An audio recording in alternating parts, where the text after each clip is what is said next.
What's going on, everybody? My name is Ben, and welcome back to another episode here on Ben Builds. We are moving forward today on our FJ-2 Fury by Katie Hawk. Now, last time we went ahead and overcoated everything with our primer coat to check for seams. We need a couple areas looked at again. Vents here have to be redone, as well as the very top seam right there on the back tail. After that, I think we're in pretty good shape. So we're going to go ahead and jump right on in with that. We're going to get some jeweler files, some sandpaper, and really start to kind of clean up all these areas. Then, of course, once those are all finished up, we can recoat with primer, making sure we have everything nice and solid, and we can move on to paint. Now, of course, before I go ahead and get too much into paint, though, I need to go ahead and figure out how to use All-Clad. I don't know how to use it, so I think that's going to probably be a bit off camera, so I can figure out what I want to do to get this thing looking cool. I'm going to really try to get some natural variation in that metal finish. I don't know if that's possible, but I'm going to try. Anyway, guys, let's go ahead and jump right on in here. I've got some jeweler files. We're going to take these side vents down. Most of the reference pictures I've seen show these to be very, very minimal, so we don't want these too pronounced. We're going to go ahead and take them down, sand them smooth,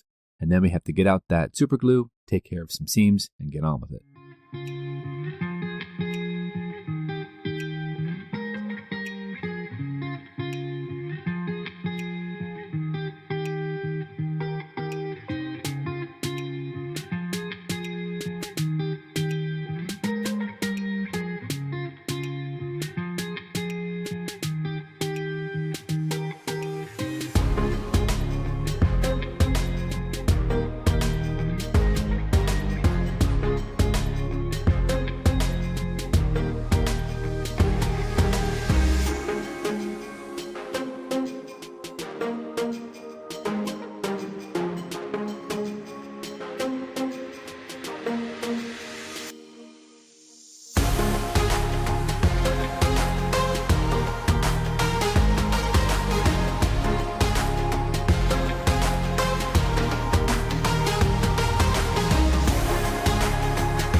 Alright, everybody, we are back, and I also took the liberty of going ahead and rescribing a few panel lines that needed to be fixed here and there with some Dymo tape and my pin vise.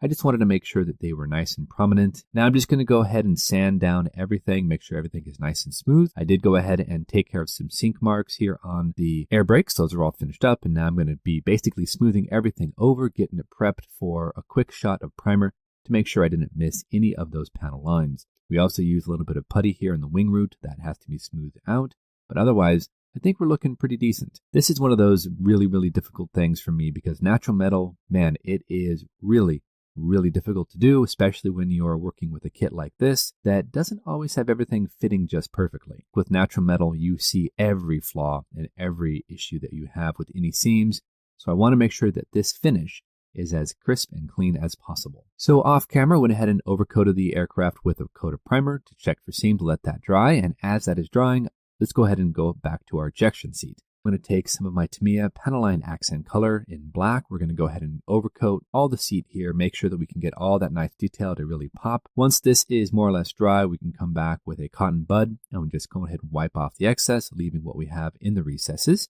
That's going to be fine. And later on down the line, we'll go ahead and overcoat the entire seat with a nice coat of flat. Now to go ahead and get it to match with the cockpit, I've already done a little bit of scuffing. All that's left is the belts, which we can tackle a little bit later. I love the detail work that I added into that. It looks really cool. May not be 100% accurate, but I think it's good enough for our purposes here. So nice overcoat of this. We'll set this off to the side to dry, and then we'll move on and jump into some part assemblies.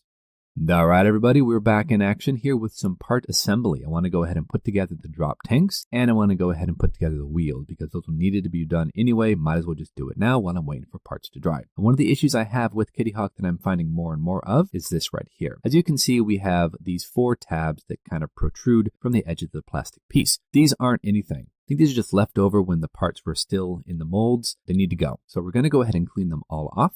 Then we're going to sand everything down. And then we'll be back in action, get these parts all nicely spiffied up, and move on with the next couple of steps. So let's do it.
All right, everybody, we are back and we have moved over to the landing gears because here's the deal. I just knew that if I went ahead and installed the landing gears before I went ahead and polished off and primed the Fury, I was going to snap them off. As it is, I already snapped off the rear tail bumper at least twice. Nothing big, just glued it right back in. But landing gears are a little bit more important to have, and I wanted to make sure that I wouldn't snap them off tons of times. So that's why I haven't installed them yet. Now I think though with the Fury looking pretty decent, with our panel lines fixed up and everything primed and overgone with about 7,000 grit sandpaper, it's nice and smooth and we can move over finally to the landing gears. Now one of the issues I do have with this nose gear that I already fixed was that it was too short. The oleo was fully compressed and actually it should be a little bit higher, a bit of a nose up stance. So I've fixed that already as you saw a couple episodes ago. So now we're just going to go ahead and put all the little parts and pieces onto that gear. There's a lot of parts on this thing, so we're going to go ahead and just clean them all off and then assemble them slowly. Now, the issue with the front landing gear is that you have to kind of build the wheel wells separately,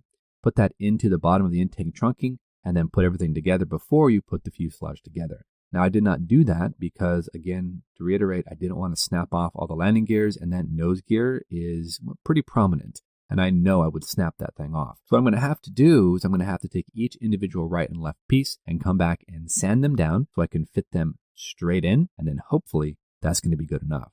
Now I've also been looking online and there's usually an issue with that front nose gear that is actually a little bit too wide. It doesn't fit down into the space that's allotted for it. So we're going to go ahead and see how that pans out. I want to go ahead and get all these sanded down, get these installed, and well, let's hope everything fits. All right, everybody. So now it's time to go ahead and get the other parts and pieces in. We have both of the right and left side walls glued into place, and they are as far forward and as far in as they possibly can be. Everything is nice and tight in there, so that's good. Now we're going to go ahead and install the other parts and pieces like the actuator rods, and then the support leg here, and then of course finally the landing gear itself. So this is going to be interesting. Already I can tell you that none of the parts fit very well.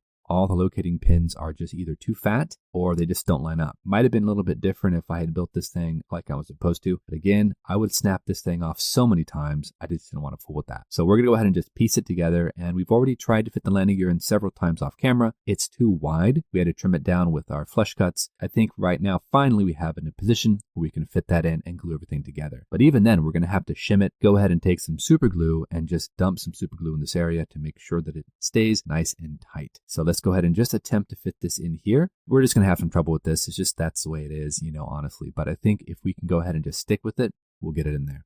After a little bit of struggling here, we finally have the landing gear in place, and I gotta tell you, it is super wonky. Doesn't really fit very well at all, but I think that's gonna be okay because we can take some plastic card, we can shim it, we can then take some super glue and just coat the entire area inside with super glue. We're gonna have the landing gear bay closed, so that's not really gonna be an issue. We're not gonna see much of the bay itself, and there's such a small opening in there anyway, you're not gonna see much, so that's fine. Right in this area, this landing gear looks awesome, but it's just too short, and then none of the parts fit together, and the wheel well is really complicated to get together, and it just isn't as I'd like it to be. We definitely need some reinforcement in here though, so I'm going to add a few more shims in there to make sure there's plenty of connection point between landing gear and plastic, and then I think we'll be good to go. I think with this finally kind of tacked into place though, we can go ahead and let that dry, and we can move on to the main landing gears there on the wings. Moving on to the wing landing gears, guys, these things are a little bit easier than the front nose wheel, but they're still not perfect. We only have one locating tab that fits forward into the front of the wheel bay, and that's supposed to be in the shape of a D. It's not. So I needed to go ahead and sand it down with my jeweler file, reshape it, but I did get it in place, and that's great, but we have a few more extra parts to put on. We have one main, actuator that needs to be attached in there, and again, just like we had with the front nose wheel, the pins are either too fat, they just don't line up very well, or there's flash where you don't know there's flash. That's really annoying. Also, the leg here that attaches to that main gear, there's no locating tab. There is nothing. So I needed to go ahead and it's just plastic to plastic flush attachment. Went ahead and dropped a little bit of glue on that, and I'm pretty sure we should be able to get that to stick. But I would have preferred to have seen some form of locating tab or something to go ahead and make sure that it's indexed so you can really make sure you get a really good connection. All right, now we have all of our 3 landing gears in place. I did not attach the wheel there, but the main point of doing this now is that I also wanted to make sure that we weren't a tail dragger. And as you can see, it does not sit on the tail. It moves forward nicely, and I'm very happy about that. That's perfect. Now I can go ahead and close up the other ammo bay, and we can get everything sealed up and primed over, and then we can go ahead and start painting. At least that's my hope.